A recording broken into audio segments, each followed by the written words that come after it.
Hello students, हम लोग पढ़ रहे थे सार्क और सार्क में हम लोग पढ़ रहे थे सार्क के कार्य एवं भूमिका। उसी को हम कंटिन्यू कर रहे हैं। तो सार्क के कार्य एवं भूमिका हम पढ़ रहे हैं 1985 में जो शुरू हुआ था सार्क, और फिर लगातार चलता रहा कुछ सालों तक।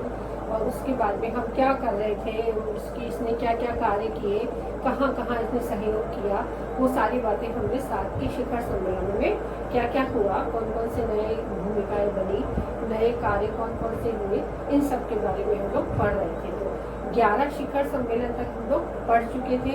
हमें ज्ञात है कि पहला शिखर सम्मेलन कहाँ हुआ था, बांग्लादेश, ढाका बांग्लादेश में हुआ था 7/8/1985 को, 7-8 दिसंबर 1985 को।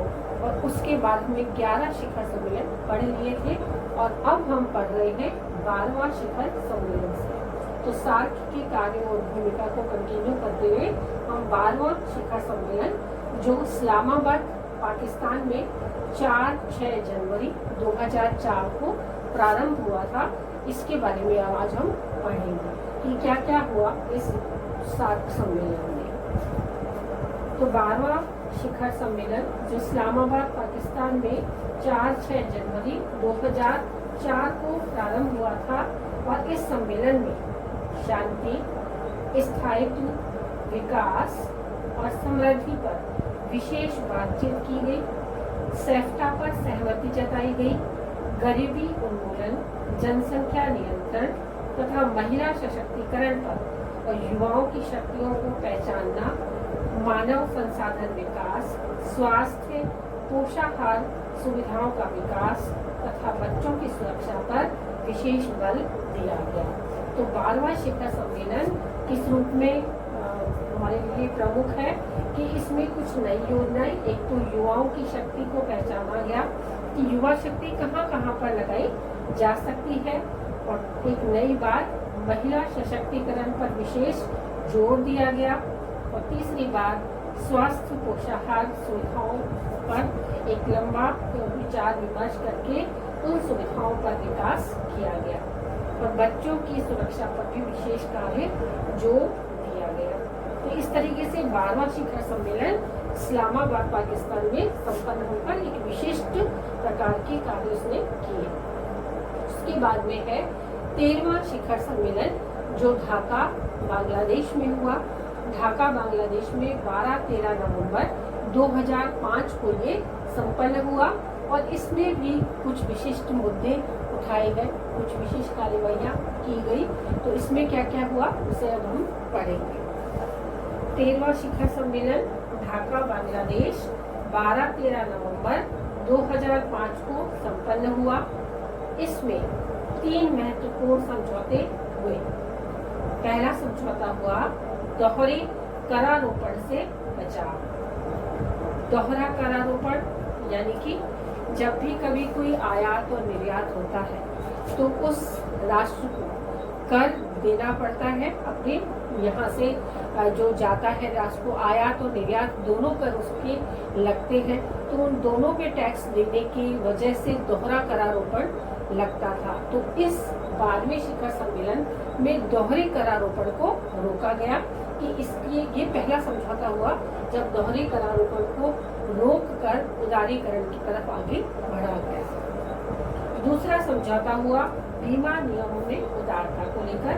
बीमा नियमों में उदारता को लेकर का अर्थ ये है कि जो बीमा पॉलिसीज होती है उसको और भी लिबरल बनाई गई ताकि सामान्य जन उसको अप्रोच कर सके, और प्रत्येक व्यक्ति के पास ऐसी बीमा योजना उपलब्ध हो जिससे वो अपने वर्तमान और भविष्य को कहीं ना कहीं सुरक्षित रख सके, इस चीज की निश्चितता पा सके। तो ये दूसरा इसका समझौता हुआ। तीसरा समझौता हुआ दशेक्ष संचार को लेकर। दशेक्ष जिसका हिंदी अनुवाद है दक्षिण एशियाई क्षेत्रीय सहयोग संगठन, और इसके लिए दशेक्ष में जो संचार की व्यवस्था है जो इंटरनेट के माध्यम से फैलाई गई, ये बहुत ही ज़्यादा और भी अधिक इसको विस्तृत रूप दिया गया।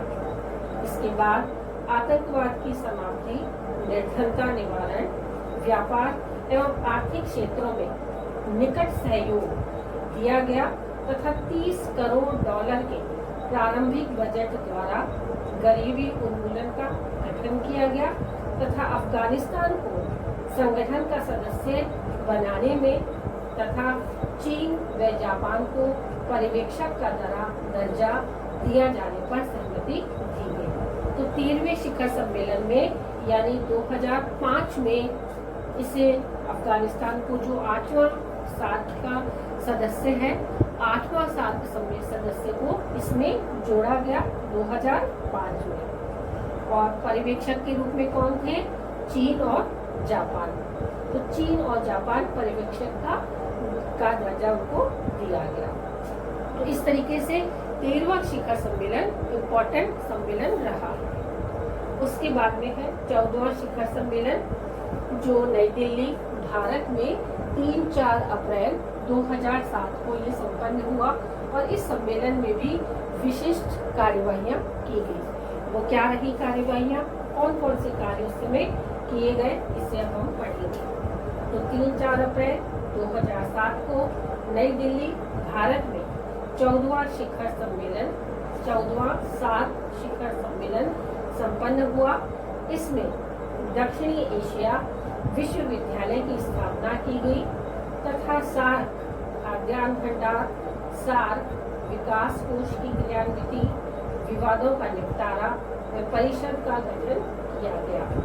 पहली बार चीन व जापान, संयुक्त राज्य अमेरिका व यूरोपीय संघ पर्यवेक्षक के रूप में इस सम्मेलन में शामिल हुए तथा अल्प विकसित राष्ट्रों के लिए शुल्क मुक्त व्यापार व्यवस्था सेफ्टा के रास्ते की और जो अड़चनें आई उन अड़चनों को दूर करने का प्रयास किया गया। तो 14वां शिखर सम्मेलन हमारे लिए क्यों इम्पोर्टेंट है कि इस समय चीन, जापान और संयुक्त राज्य अमेरिका व यूरोपियन संघ के जो देश है वो इसमें पर्यवेक्षक के रूप में शामिल हुए और इसके बाद में सेफ्टा जो था, जो इस समय तय किया गया था सेफ्टा, उसके जो मुक्त व्यापार थे, मुक्त व्यापार व्यवस्था के शुल्क के लिए जितनी भी अड़चनें आ रही थी उन्हें दूर करने का प्रयास किया गया। अगला है 15वां शिखर सम्मेलन कोलंबो श्रीलंका 2-3 अगस्त 2008 को ये संपन्न हुआ। कोलंबो में श्रीलंका में ये संपन्न हुआ और 15वां शिखर सम्मेलन भी कुछ महत्वपूर्ण सूचनाओं को लेकर आया। तो 2-3 अगस्त 2008 को कोलंबो श्रीलंका में 15वां सार्क शिखर सम्मेलन संपन्न हुआ, जिसमें आतंकवाद के विरुद्ध क्षेत्रीय कानून की व्यवस्था की गई, क्षेत्रीय व्यापार, प्रतिबंधों की समाप्ति, ऊर्जा एवं खाद्यान्न संकट की चुनौतियों का एकजुट होकर मुकाबला करना भी तय किया गया। क्षेत्र विशेष के लिए सामाजिक, आर्थिक विकास के लिए व्यापक कार्य किए गए।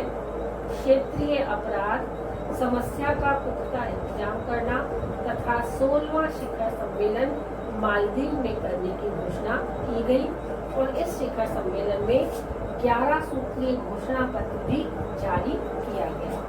तो ये 15वां शिखर सम्मेलन भी कुछ विशिष्ट कार्य का महत्वता रखता है, इसने विशिष्ट कार्यवाही की। इसके बाद में अगला पढ़ते हैं 16वां शिखर सम्मेलन जो थिम्पू भूटान में हुआ 28-29 अप्रैल 2010 में ये पूर्ण हुआ और थिम्पू भूटान में जो व्यवस्था की गई थी सार्क सम्मेलन की, वो सार्क सम्मेलन की व्यवस्थाओं में विशेष ध्यान दिया गया आतंकवाद से निपटने के लिए और दूसरी महत्वपूर्ण बात थी जलवायु परिवर्तन करना। तो जलवायु परिवर्तन के लिए हरित क्रांति एवं खुशहाल दक्षिणी एशिया की ओर इसे नाम दिया गया। इस कार्यक्रम को शुरू किया गया। कौन सा कार्यक्रम था? हरित एवं खुशहाल दक्षिणी एशिया की ओर। इस नाम के द्वारा थिम्पू में 16वां शिखर सम्मेलन का प्रारंभ हुआ, जो आतंकवाद से निपटने के साथ साथ जलवायु परिवर्तन से भी निपटने का प्रयास कर रहा था। थिम्पू में सार्क विकास कोष सचिवालय का भी उद्घाटन किया गया। तो 16वां शिखर सम्मेलन दो तरह से महत्वपूर्ण है। यहाँ पे हरित एवं खुशहाल दक्षिणी एशिया की ओर के नाम से एक नया कार्यक्रम चलाया गया और इसके साथ ही सार्क विकास कोष सचिवालय का उद्घाटन किया गया। इसके बाद है 17वां शिखर सम्मेलन। 17वां शिखर सम्मेलन कहाँ हुआ? अंतोल द्वीप मालदीव में हुआ, जो 10-11 नवंबर 2011 को संपन्न हुआ। तो अंतोल द्वीप क्या है? मालदीव के अंदर मालदीव में रहने वालों के लिए एक विशिष्ट कार्यवाही लेकर आया था और इस समय जो 10-11 नवंबर 2011 को जो कार्यक्रम हुए उसमें विशिष्ट कार्यवाही क्या रही? सार्क का एक मुख्य चीज जो रही वो थी प्राकृतिक आपदाओं से निपटने के लिए त्वरित कार्यवाहियों पर बल दिया गया, उसकी घोषणा की गई और दक्षिण बीज बैंक की स्थापना की गई कि दक्षिणी एशियाई क्षेत्रीय सहयोग संघ बीज बैंक की विशिष्ट से स्थापना की गई और इस बीज बैंक में बांग्लादेश, भारत और नेपाल के बीच एक मालगाड़ी चलाने पर भी जोर दिया गया। कहाँ पर? बांग्लादेश, भारत और नेपाल के बीच एक मालगाड़ी चलाने पर जोर दिया गया। इसके बाद में 18वां शिखर सम्मेलन काठमांडू नेपाल में 26-27 नवंबर 2014 को संपन्न हुआ और इस शिखर सम्मेलन में भी विशिष्ट कार्यवाही क्या रही कि जो मुक्त व्यापार क्षेत्र थे, जो तटकर संघ थे, साझा बाजार था, उनकी चरणबद्ध योजनाओं को मूर्त रूप दिया गया और वचनबद्धता से इसको पूर्ण करने का वचन दिया गया कि इन कार्यवाहियों को, चाहे वो मुक्त व्यापार का क्षेत्र रहा हो, चाहे तटकर संघ रहा हो या साझा बाजार हो, इन सब की जो योजनाएं हैं वो चरणबद्ध रूप में आगे बढ़ेंगी और चरणबद्ध योजनाओं को मूर्त रूप देकर अपनी वचनबद्धता का सार्क सदस्य परिचय देंगे।